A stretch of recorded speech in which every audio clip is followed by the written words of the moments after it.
We were talking a lot about discipline and determination in the Christian life. I use that expression, win in life, with a little bit of hesitation, since I know so many people have so many different definitions of what that would look like. And that really is one of the major points of this study, is that we need for our definition of winning in life to be the same as God's definition of winning in life. All right, so lots of training. Second thing is getting rid of baggage. In the race of the Christian life, what kinds of things weigh us down? Well, I'm not talking about the burdens of life, because those things, those are the race. That's the race, the course that you have set in front of you. The trials, the burdens of life that we go through, that's not what I'm talking about.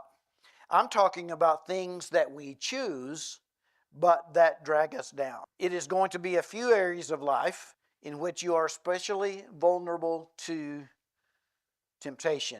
It might be immorality, but then again, it might be pride and self-righteousness, or it might be cheating in business, or it might be crippling procrastination, or you might be such a workaholic that you neglect your family, or you may live with anger and rage, or you might waste your money. I'm saying all these things not because I'm thinking about individuals, but just simply because there's a whole lot of things that could fit into this category. So we want to try to lay those things aside. John Owen, Puritan writer a little over 350 years ago, wrote about killing sin. Now, he called it mortification of sin, but that was kind of an old word we don't use much anymore. But he talked about killing sin. Isn't that an amazing way to talk about it? Killing sin. Are you killing sin in your life? Of course, John Owen was certainly not the first to talk about it. Even the Apostle Paul said in Romans chapter 8, verse 13, "For if you are living according to the flesh, you must die, but if by the Spirit you are putting to death the deeds of the body, you will live." God is working the same in toward us, because he did say, by the Spirit you are putting to death the deeds of the body, not you all on your own are putting to death the deeds of the body.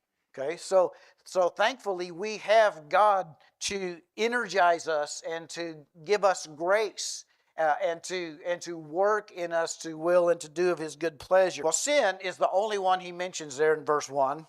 And generally speaking, anything that keeps us from God is sinful, right? It doesn't necessarily have to be a named sin, but if it is, even if it's not, sometimes we let things keep us away. So rather than try to make a list, because it would be never ending and I probably wouldn't hit all yours, I want to just give you an illustration. But I want you to imagine that you're standing in a room and you're holding a box. And inside this box is all your stuff. On one of the walls in the room, there's a door. It's open, and Jesus is sitting on the other side of the open doorway, and he's beckoning you to come to him. And you want to, but there's a problem. Your box won't fit through the door. And you try everything you can to get that box through the door. Maybe you tape it up and turn it sideways, or stand it on its end, or smash in the corners, or whatever, but just no matter what you can do, you are not going to get that box through the door. So, you look at your box.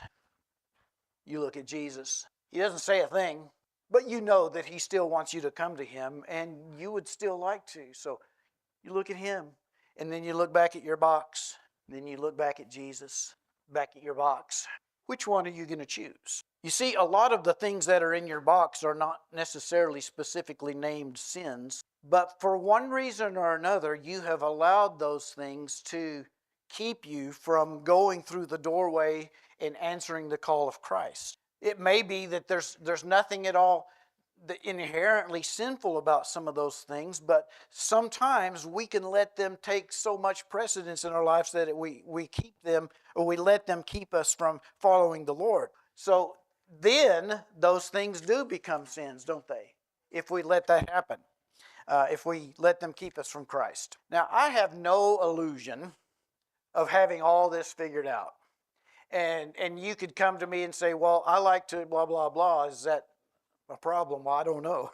I mean, some things I would know, but not everything. But as I look out at my congregation this morning, and I know there are others that are watching, I see that there's hurting people. hurting in many ways. And just the word hurting itself might not really even touch what you're going through. I mean, we have people that are wrestling with a lot of stuff right now.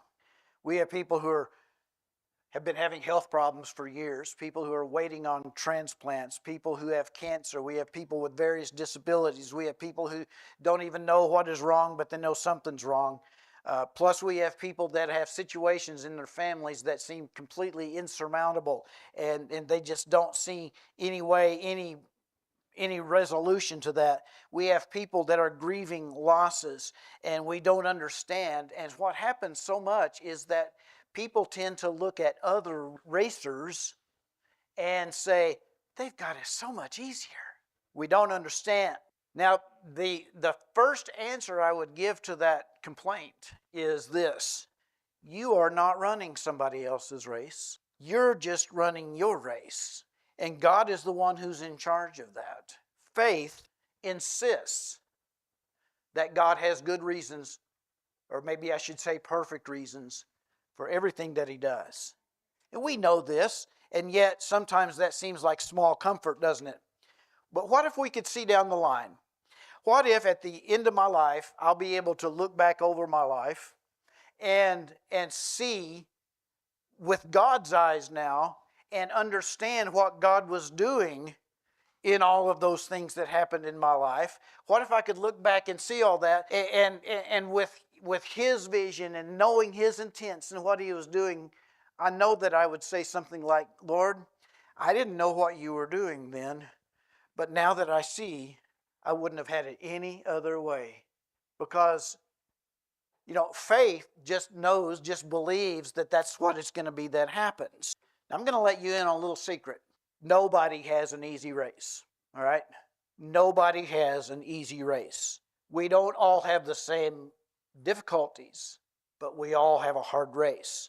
And sometimes when it looks like that somebody else is having a much easier race than you are, that can be problematic. And especially that's true when the person you're looking at is not a Christian, is not a believer, makes no pretense to be, and yet it just seems like they're sailing through life with the wind at their back. But I'm telling you, that's not true.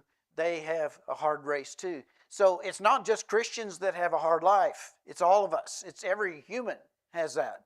Although there are some particular things that Christians go through that non-believers probably don't. But nobody has it easy.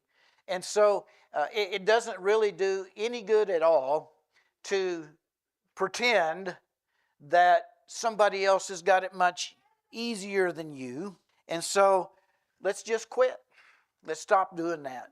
And understand that they've got things going on that maybe I don't have going on. I've got things going on they don't have going on.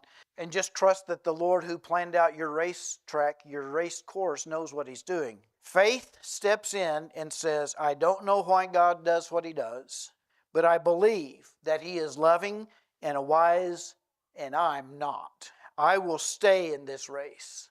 When I finish, I know it will be worth it.